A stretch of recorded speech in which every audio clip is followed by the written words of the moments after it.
خبر کوو.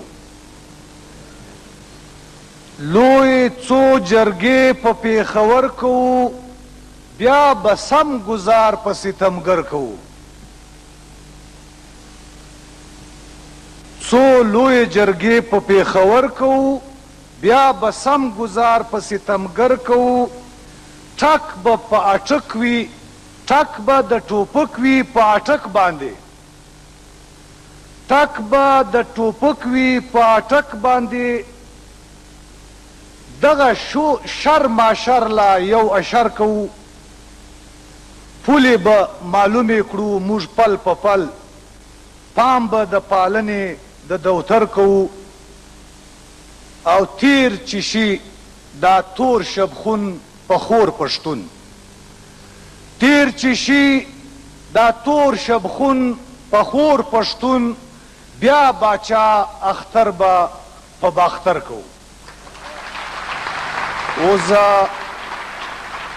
د پښتون اتحاد د رهبر کمیټۍ محترم مشر د عوامي نیشنل پارټۍ صدر محترم اجمل خټک صاحب ته بلنه ورکوم چې هغه راسي او تاسو ته د خپلو خیالاتو اظهار وکړي.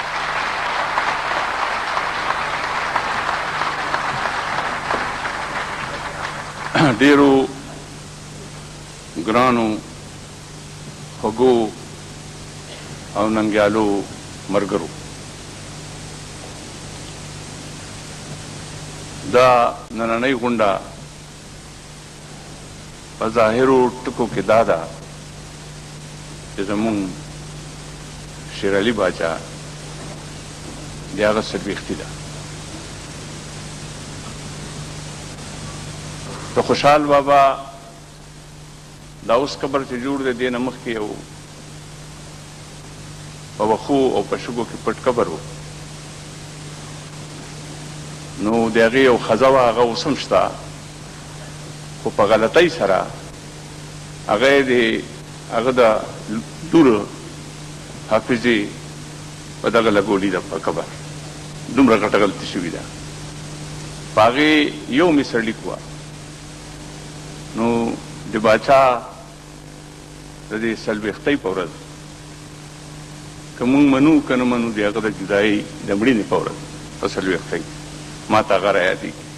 هغه دا ده چې ښه مړونه په معنا کې مړي نه دي. ښه مړونه په معنا کې مړي نه دي. باچا ښه میړه نو مړ نه دی. سائل ډیر دردناک نظم وی، نو ما ته خپل یو شعر را یاد شو چې زما د کور ازغي ته کاږه ګوري، چې زما د کور ازغي ته کاږه ګوري، وایم اور شوی د هغه په ګلستان. پرون مونږه لکه زما ملګري لطیف افریدي وویل، مونږ ناست وو، محمود خان، زه او لطیف، نو مونږ پروګرامونه جوړول. خدای دې پکې برکت واچوي، تاسو ته دې خدای همت درکړي. هغې کې محمود خان د خولې نه وخته د نوروز ورځ، نور درته ویم نه چې ولې هغه ټکې یاد کړه. انشاءالله چې هغې وخت راشي نو بیا به په ډانګ پیلي ووایو، په نغاره به ووایو چې هغه ټکې د ولې استعمال کړی دی. د نوروز ورځ، نو نوروز به په افغانستان کې د نوروز میله جوړېده. نو د هغه ټکي سره ما ته هغه ګډاګانې، هغه تماشې، هغه مستۍ، هغه ښایست، هغه رنګونه ګلونه را یاد شو. خو یکدم مې چې سر وخوځولو، نن افغانستان په سرو وینو کې ډوب او په سرو لمبو سوځي. نو هلته به یو شعر مې په مزوره چې خدایا سپرلی کې چې دا سرې وینې ګلونه شي بیا، او د خویندو میندو لوپټې سره نشانونه شي. یو بدرتا زمونږه د ملي ورورولۍ یو کتاب اورم تاسو به ډېر ځلې ولیدلي پېښور دی او که کوټه زما کور دی کندهار دی که کابل دی زما رور دی هر خاین چې دی کې خنډ اچول غواړي که د لر دی که د بر دی مخې تور دی وخت ډېر تېر شو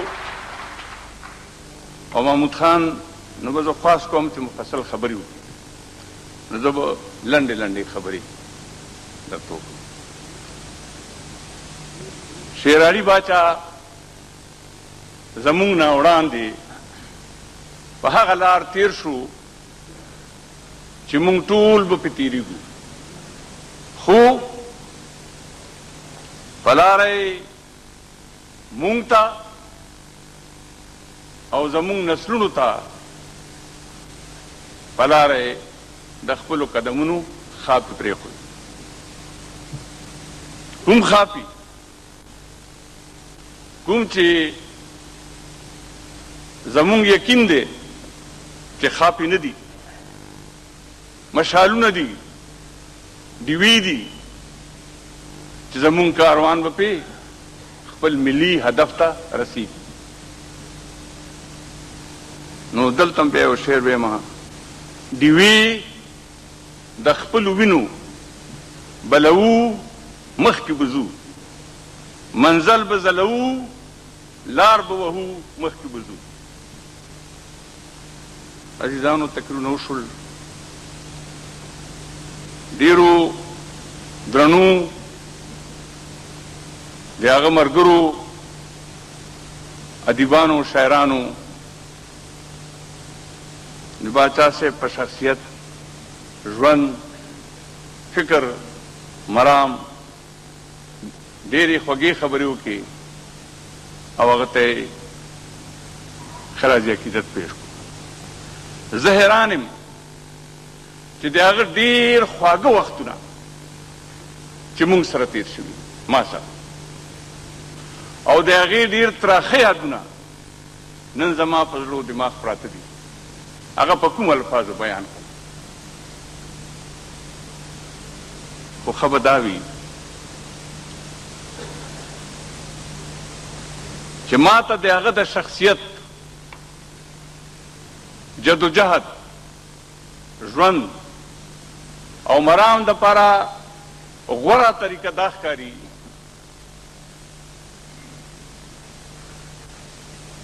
چې یو څو خبرې د هغه د ژوند د مقصد پاکله وکړم او د هغه د ارمانونو پاکله وکړم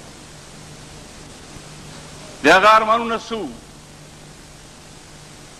د هغه ارمانونه د ولس د عوامو د ژوند سوکالي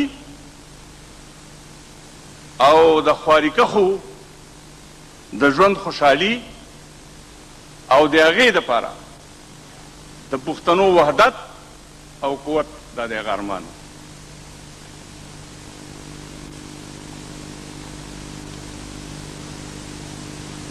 اوس مخکې خبره وابه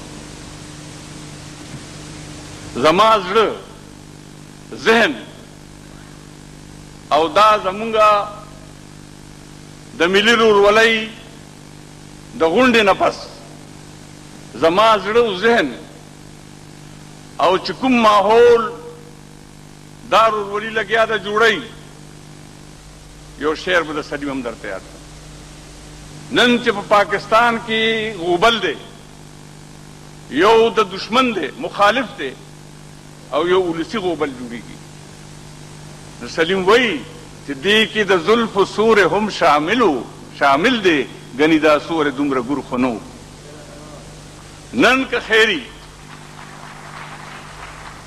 زمونږ د ملي ورورولۍ سور عکس ځلا یقین وساتئ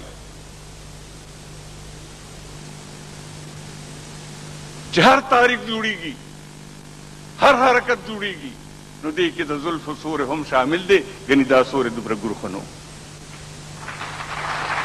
خو دلته یو خبر یاد لرئ، لطیف بیا ووایي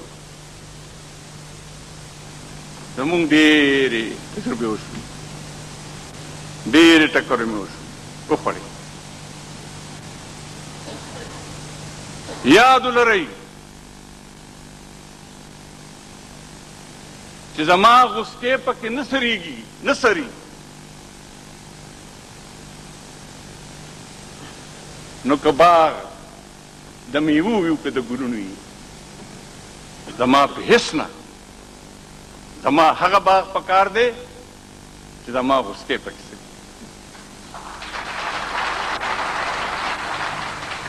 یاد ولرئ د حالاتو تقاضا ده او ستاسو د ملي ورورولۍ برکت دی. نن په ټول پاکستان کې هر څوک چې نغاره غږوي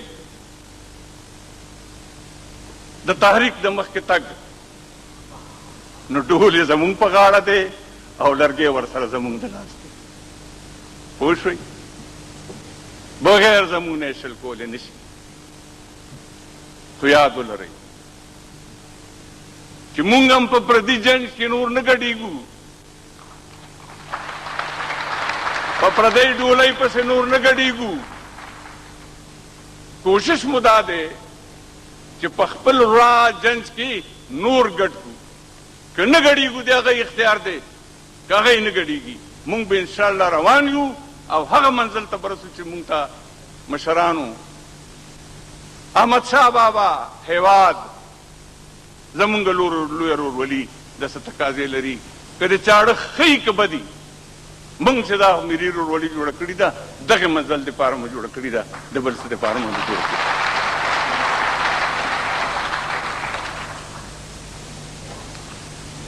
ښه خبره دا ده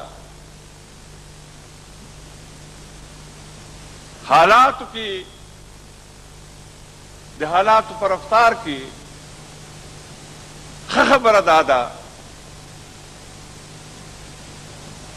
چې پرون چې مونږه لامبو والا په اباسین کې، په دې لوی اباسین کې د حالاتو، نو د اوبو رخ د عالمي حالاتو، د علاقائی حالاتو، د ملکی حالاتو رخ زمونږ مخالف وو، مونږ په مخالف رخ چلیږو.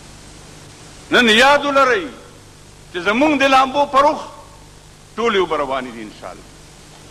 دا زمونږ کار دی. زمونږ درته وایم،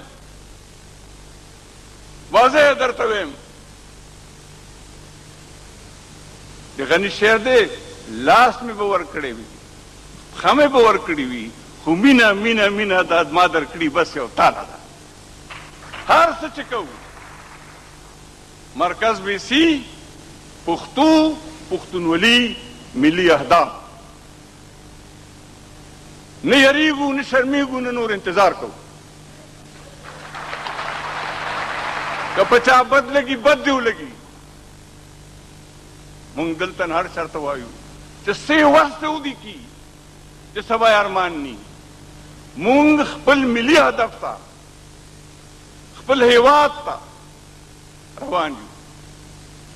دا سوی د احمدشاه بابا او زما ستا کور، دا ګډ وډ، دا دلته ولته تاسو خبر نه یئ، خبر یئ. مونږ چې بلوچستان ته لاړ شو، یا داسې وخت و بلوچستان نه مخکې درته وایم چې مونږ به تلو، نو زمونږ نه مخکې به